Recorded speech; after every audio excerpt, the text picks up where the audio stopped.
Alright guys, well I'm back today with a mid to top tier premium low power variable optic for an AR-15 or similar platform, the Sig Sauer TANGO6T, and this just happens to be the Army's new optic. They had a very specific set of criteria, Sig met that goal, and apparently it seems to be battle ready.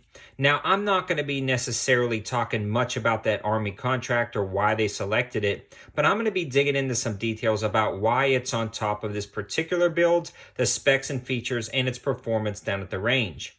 This is actually a first focal plane optic, meaning as you zoom in and out, it zooms in and out, and I'm never really a fan of those on low power variable optics because by the time they get to the 1 power setting, the reticle almost disappears and becomes unusable. This is actually the very first ever first focal plane LPVO that I actually like and I think did a very, very good job. Now, could it be better? There is always room for improvements, but overall, this is an impressive package with a really unique feature set at an interesting price point. This is not going to be $2 to $3 grand like some other premium LPVOs, but it's not going to be cheap either. It comes in right at about the $1,300 price range, give or take $100 depending on which model you select, and they also have a wide variety of reticle options. Now, Optics Planet sent this over to the channel for us to try out. And without their support, it'd be really difficult to continue to do reviews like this. Also, if you like this optic or any other optic on Optics Planet's website, remember to use the coupon code 704TAC for 5% off most orders.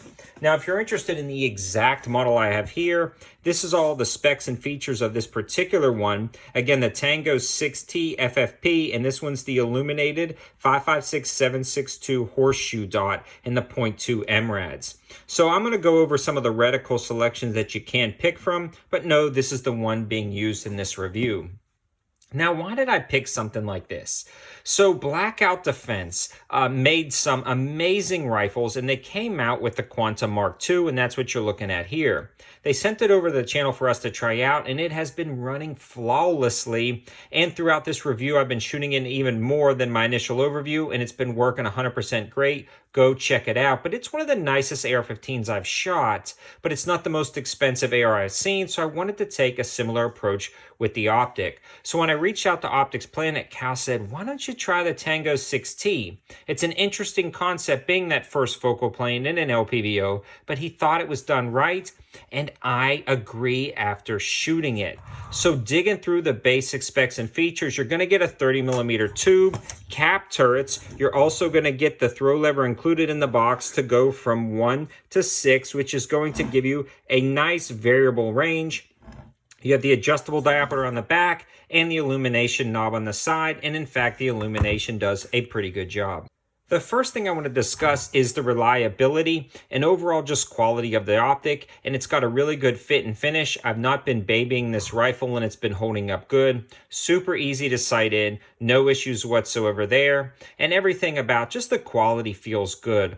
Everything works as it should, no issues there. And again, it's kind of what you hope to expect with an optic that's going to be over $1,000. Moving along from that tube diameter, you do have the cap turrets. Now, these are pretty much kind of set it and forget it turrets, but they are adjustable on the fly without a tool. The clicks are very audible and tactile. They've got a solid detent, and then you can put the caps back on to protect them from being bumped. The idea behind this is you would kind of set it and forget it and use the reticle selection that you've selected to make your adjustments. Again, we'll talk about that in a little bit later part of the review. The illumination located on the side is a locking illumination, which is pretty cool, and it has 2 night vision settings. It's going to be hard to get your night vision behind this, but those are there. Now, it also has an off position in between each of them, and on that first focal plane reticle, remember it zooms in and out, so a lot of times when you're at the 1 power setting, the reticle gets really small, as you can see in the intro, and a lot of first focal planes disappear or the illumination is almost non-existent. Well, I can tell you, guys, this gets pretty bright. Even on a reasonably bright day, you can actually make out that illumination, and you can also definitely make out the illumination on a dust day, twilight shooting, night shooting for hunting. This actually works out really well. Now, when you start to zoom past the 1 up to the 2 to the 3, if you're taking further shots at night for hunting, the illumination gets really, really bright, and it's competing with some of the best of them, but that is really once you cross that 2 power setting, and that allows the reticle just to be a little bit wider to pick up more of the illumination and work a little bit better. Now the glass quality is very nice. I'm really impressed with it, but again, I expect it for like a $1,200 optic. At a $1,200 optic, it better gather light, it better transmit light, and it better be crisp and clean, and this is all of those. So good on them for doing that.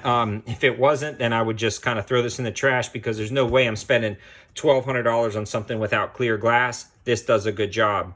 The adjustable diopter is nice to get everything fine-tuned in.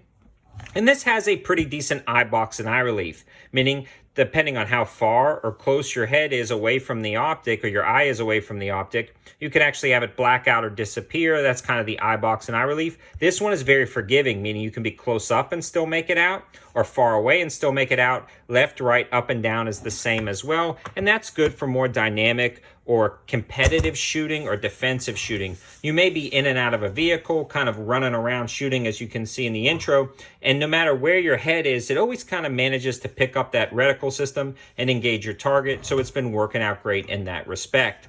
The throw lever is really nice, so you can easily throw it from the 1 power setting, maybe to track game across a field, then flip it to that 6 power setting to take a precision shot, and it seems to work out pretty good.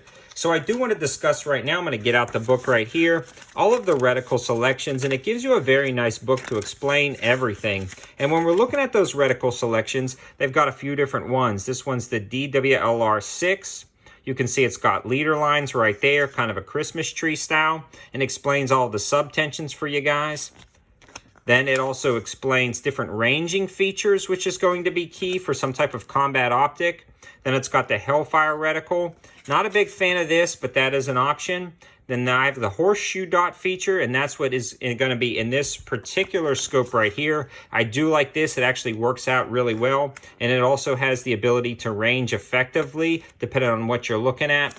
And then it also has different things right there for that Hellfire. But guys, in summary, this actually has a pretty awesome reticle selection. There's a couple that I would pick more than others, mainly the horseshoe ones, those larger circles, because when it zooms back down, it's got leader lines to guide your eye into the center, and you can actually still make it out at the first focal plane. In summary, something like this is one of those scopes that's kind of very rare to find. It's very hard to find, and not because of this Sig is particularly hard to find, but the concept of finding a first focal plane optic that actually works at the 1 power setting, sort of as a red dot, and at the 6 power setting without being too cluttered. I've never seen one before. This Sig Sauer does an amazing job, especially on top of this Quantum Mark II. Stay tuned for update videos on the pair of these. And again, a huge shout out to Optics Planet for sending this over to the channel for us to try out. And again, a big thanks to Blackout Defense for sending over that rifle. That Quantum Mark II is pretty slick.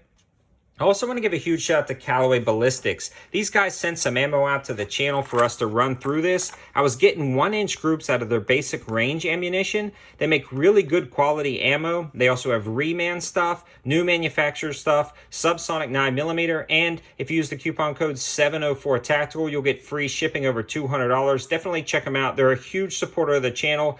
You can go over there, see their prices, and then save yourself some money with that code. Thanks for watching, guys. Have a good one.